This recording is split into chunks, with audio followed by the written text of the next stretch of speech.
Sketch travel is just a simple concept, a sketchbook we pass around between artists. We started this project back in 2006 with my friend Gerald Gerlai. We said it would be great to just pass around one sketchbook between artists and just have everybody do a page. It ended up becoming a much bigger deal than I expected, just because it just was so much efforts from so many people. Most sketchbook projects are either owned by one person who's trying to collect everybody's sketches, and it's either a fan or other times they get mailed around. So there's no doubt that the great idea was to hand it, really in person. From artist to artist. That really creates this wonderful web of connections throughout the world. What is different about sketch travel, people really had to travel. That makes it, pretty special. We had this sketchbook with 70 pieces of artwork that are just absolutely beautiful and museum-worthy illustrations and artwork. But to me, personally, what's so special about this book is the personal sort of encounters between artists. I feel like the book carries that sort of personal journey of these artists. Seeing kind of the caliber of artists that were involved, a lot of people that I really respected throughout the industry and also throughout the art world. It was great to see a volume of work that was collecting such a particular taste of people that really were people that I admired a lot. So when I finished my sketch, which was a difficult task, I flew over to Montreal, and the next artist was Frederick Buck. And he told me one thing while I was talking to him, and then he said, "You have all this talent, artistic talent.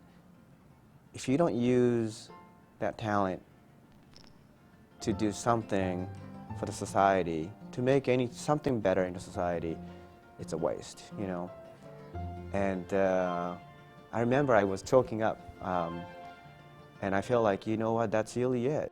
There's something more that we should do, and we have the certain talents, certain tools to convey something to the world. It has to be more than just entertainment." And that's what Frederick Buck kind of told me when I met him, It's a collaborative effort that we didn't want any individual to benefit out of. So we said, why don't we auction it, and the proceeds can go to a charity that we choose. And we ended up with this organization called the Room to Read. They build libraries around the third world nations. They also sponsor children's book publishing using local artists, using local native language about the native folktale. So we felt like it was a very well-fitting cause that we can support, because we have a lot of children's book artists, we have a lot of storytellers in this project. There's a feeling of pulling people together. There's a feeling of doing something through your art. You're not necessarily donating money, but you're donating your art, your time, and it's a great feeling. And people coming together, everybody is excited of participating, making art, and then wanting to buy art. We bid on each other's pieces.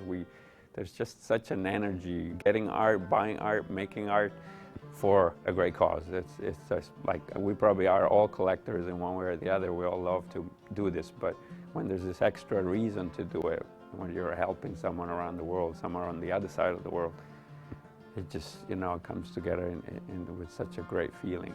This experience, more than anything, kind of helped to justify in my head that good people and good artists are synonymous, and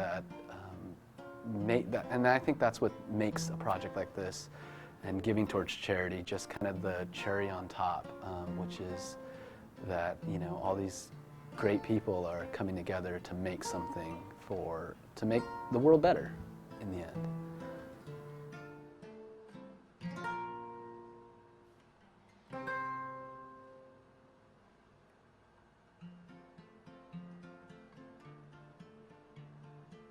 I think we made something special, yeah.